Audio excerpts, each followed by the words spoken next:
Hello, എല്ലാവർക്കും സുഖമാണല്ലോ അല്ലെ? ഇതിനു മുമ്പ് ഞാൻ ചെയ്ത OETയുടെ ഇൻട്രൊഡക്ഷൻ വീഡിയോ എല്ലാരും കണ്ടു കാണുമെന്ന് ഞാൻ വിശ്വസിക്കുന്നേ.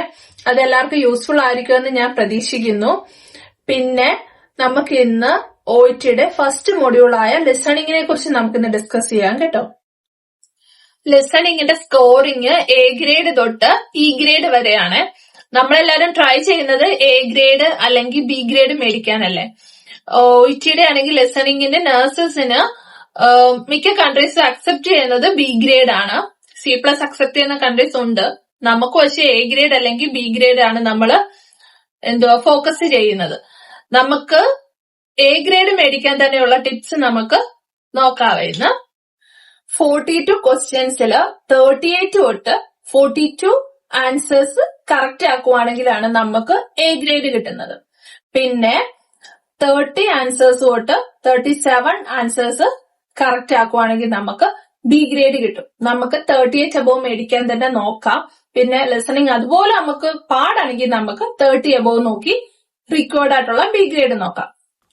ഏതൊരു സ്കില്ലും ഡെവലപ്പ് ചെയ്യാൻ വേണ്ടി നമ്മൾ എന്തോ ചെയ്യേണ്ടത്, ആ സ്കില്ല് നമുക്ക് കിട്ടാൻ വേണ്ടി നമ്മൾ പ്രാക്ടീസ് ചെയ്യുക. എങ്ങനെ പ്രാക്ടീസ് ചെയ്യണം? ഡെയിലി പ്രാക്ടീസ് ചെയ്യണം. അപ്പൊ നമുക്ക് ലിസണിങ് സ്കില്ല് കിട്ടാൻ വേണ്ടി നമ്മൾ ചെയ്യേണ്ട മെയിൻ കാര്യം ഡെയിലി ലിസൺ ചെയ്യുക.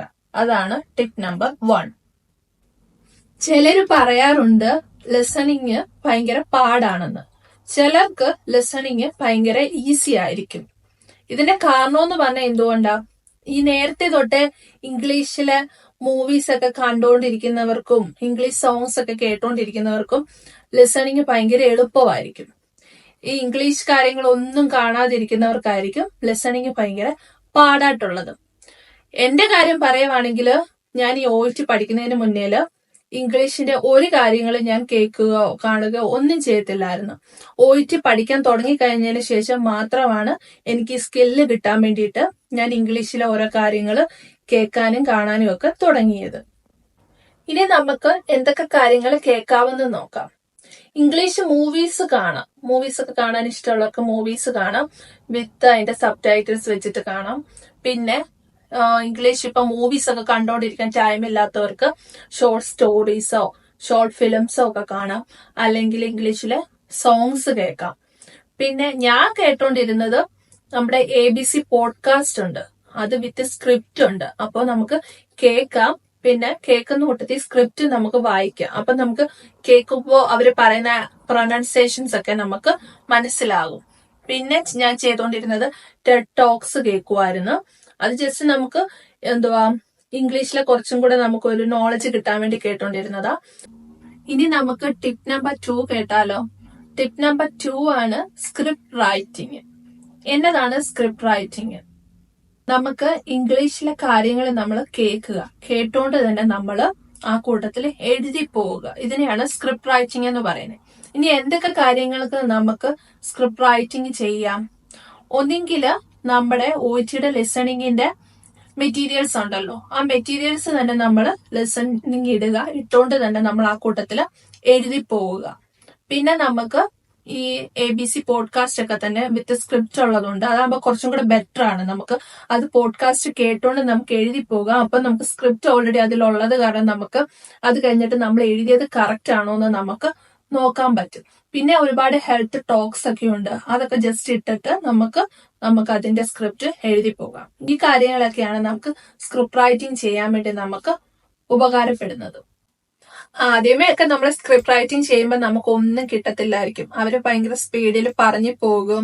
നമുക്ക് അവര് പറയുന്ന ആക്സെന്റ് നമുക്ക് മനസ്സിലാകത്തില്ല. പല കാര്യങ്ങളുടെ പ്രൊനൗൺസിയേഷൻ നമുക്ക് അറിയത്തില്ല. അപ്പൊ അവര് പറയുന്ന മിക്കതും നമുക്ക് മനസ്സിലാകത്തില്ല. അവരൊരു 100 വേർഡ്സ് പറയുവാണെങ്കിൽ ചിലപ്പോൾ അതിലൊരു 5 വേർഡ്സ് ഒക്കെ ആയിരിക്കും നമുക്ക് മനസ്സിലാവുന്നത്. അത് സാരമില്ല, നമുക്ക് കിട്ടുന്നത് മാത്രം മതി. നമ്മൾ എഴുതി പോവുക. അന്നേരം കേൾക്കുന്നത് എഴുതി പോവുക. ചില വേർഡ്സ് ഇടയ്ക്ക് കിട്ടിയില്ലെങ്കിൽ അത് വിടുക, അടുത്ത വേർഡ് എഴുതി പോവുക. എന്നിട്ട് നമുക്ക് എടുത്തു വെച്ച് നോക്കാം നമുക്ക് ഇതിന്റെ അകത്ത് എത്ര വേർഡ്സ് കിട്ടിയിട്ടുണ്ട്, ഏതൊക്കെ ശരിയായിട്ടുണ്ട് എന്ന് നോക്കാം.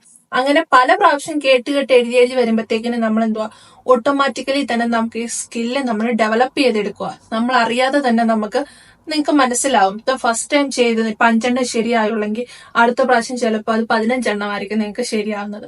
അങ്ങനെ തന്നെ നമ്മുടെ പതുക്കെ നമ്മുടെ ഒരു സ്കില്ല് ഡെവലപ്പായി പോകും. ഇനി നമുക്ക് ടിപ്പ് നമ്പർ 3 കേട്ടാലോ. എന്നതാണ് ടിപ്പ് നമ്പർ 3? നമ്മൾ എന്താണേലും OETയുടെ ലിസണിങ് മെറ്റീരിയൽസ് നമ്മൾ ചെയ്യുമല്ലോ.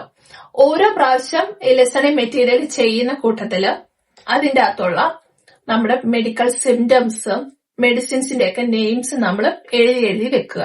അങ്ങനെ നമ്മൾ കണ്ടിന്യൂസ് ആയിട്ട് ചെയ്യുന്ന മെറ്റീരിയൽസിൽ നിന്ന് കിട്ടുന്ന എല്ലാ മെഡിസിന്റെ നെയിമുകളും സിംറ്റംസും എല്ലാം നമ്മൾ എഴുതി വെക്കുമ്പോഴത്തേനും നമുക്ക് അങ്ങനെ ഒരു കളക്ഷൻ നമ്മുടെ കയ്യിലാകും.